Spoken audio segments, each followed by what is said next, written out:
So, keeping the fluid, the footwork. These are exaggerations to help with the footwork. These with your footwork. So you want to be mobile. You want a lot of your moves to look similar. That would be great. Happens a lot in sports and stuff as well. You don't want to do moves that look. You don't want to do little moves and things that lead up to your move that are exclusive to that move, because then they can be read easier or they're predictable. So if your body has to do certain moves, shifts, or positions, and for a front kick, you kind of want that same things for a side kick, or none at all, shifts and positions. So here again, I'm telling you, you can keep your shoulders and you can keep your upper body loose while keeping your fists tight. If you're not used to that, then definitely practice that and stuff. You should have your fists, you should practice your fists being rock solid. There are times when they don't need to be rock solid, but you should, and while still being fluid, while still having your upper body fluid. Because you make really tight fists doesn't mean the rest of your body should be tight. Tight fists are important if your sparring or fighting involves open and closed hand. When you're transitioning from open to closed hand, make sure you get there fast, because if you're striking and your hand is not completely solid, you'll bust up your fingers and you'll definitely mess up your wrists. So, practicing that footwork and stuff, keeping that movement. See, you notice how the primary movement of the steps, okay? But look at all those shifts. Look at all those movements I can jump to just on the step alone. And ultimately, if I jump to none of them, it's still a feint. It's still a fake. See if anyone can bite up. Okay, throwing some kicks now. Throwing some kicks. Important part about the kicks, bring the knee up and then throw out your kick. The whole point is, okay, one thing is, I don't want you to lean back too much. So here's a great example and a great practice. Practice throwing your kicks and punches in the crouch.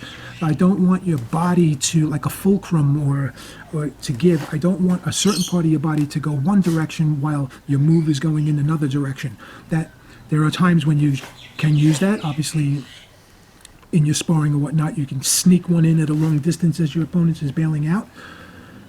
But also be able to throw some of these moves in the clinch, in the crouch and low. Here is what I was getting at before. You want to raise your knee. Do not throw your kick. The distance that your kick travels, okay, from the pivot, from the point you cock it to the point that you throw it.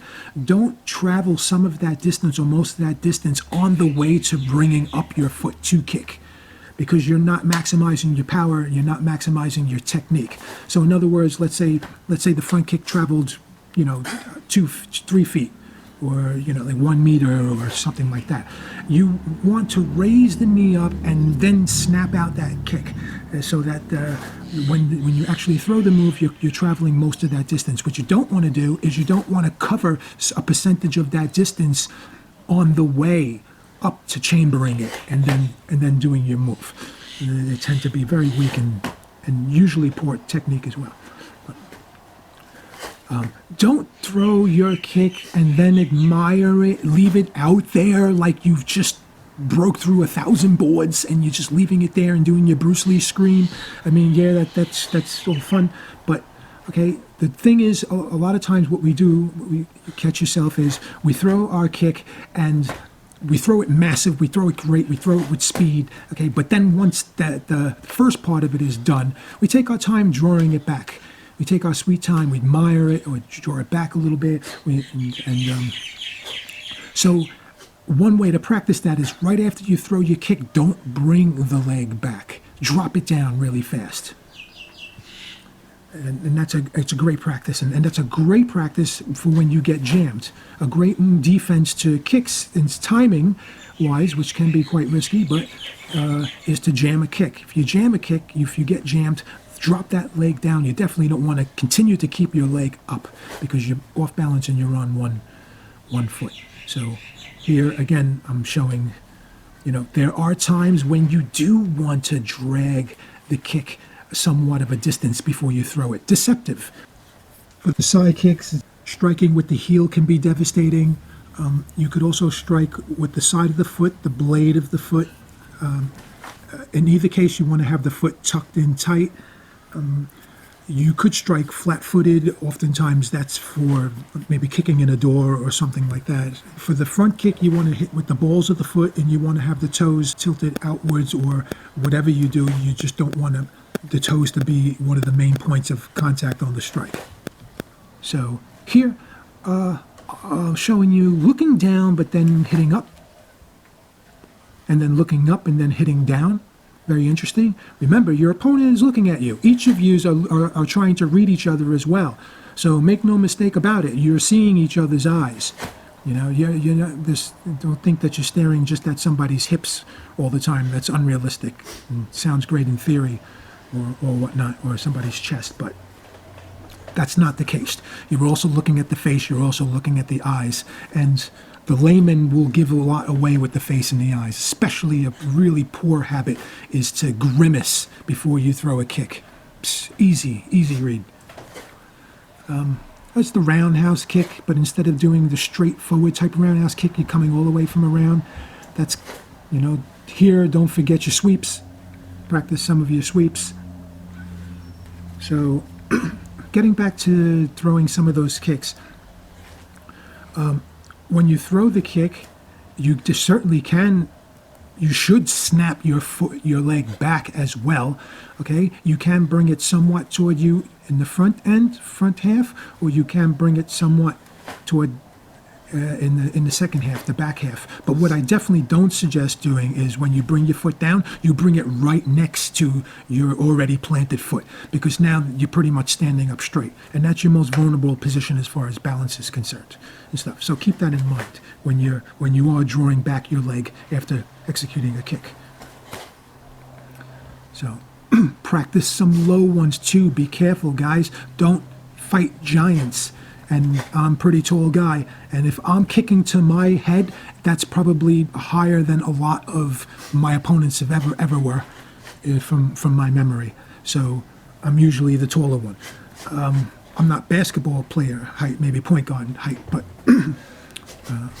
so 6'3", 6'4". Be mindful of the height that you're throwing your punches and your kicks. Don't always be punching and kicking some massively tall person, unrealistically tall person. To some degree, the throwing high punches and kicks can be easier to get out to block, or it can be easier for the opponent to get out of the way. There's only like a smaller quadrant to worry about, and so even if somebody fades back and from just flinching because you threw something, they might already be halfway to nullifying the kick or avoiding it. Practice throwing those mid-range and to the gut ones. They can sort of catch an opponent off a guard, and even if you're at that borderline where the opponent has to choose between blocking going upwards or blocking going downwards, so it can sort of stun them. And I think it's a bit more difficult to avoid a kick to the gut than it is to avoid a kick to the head. Here we're talking about moving positions, changing your stances and stuff. The ideal or the most basic changing of your stances is what the momentum gives you. So when you're throwing your punch and your momentum and your forward force, you could feel your body moving there. That's when you could also let your leg move there as well. And so those could be natural. Those will be your natural chances to change position.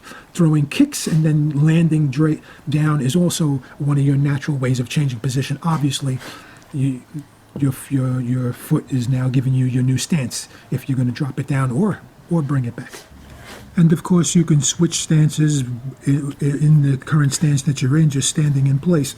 But what I mentioned before, I think that has a little bit more to do with deception and a natural flow. So in the heat of an exchange and your momentum in throwing a punch, you could deposit out of that or transit out of that into a new stance. So you don't have to just stand in front of your opponent and then switch a stance while your opponent watches you switch a stance.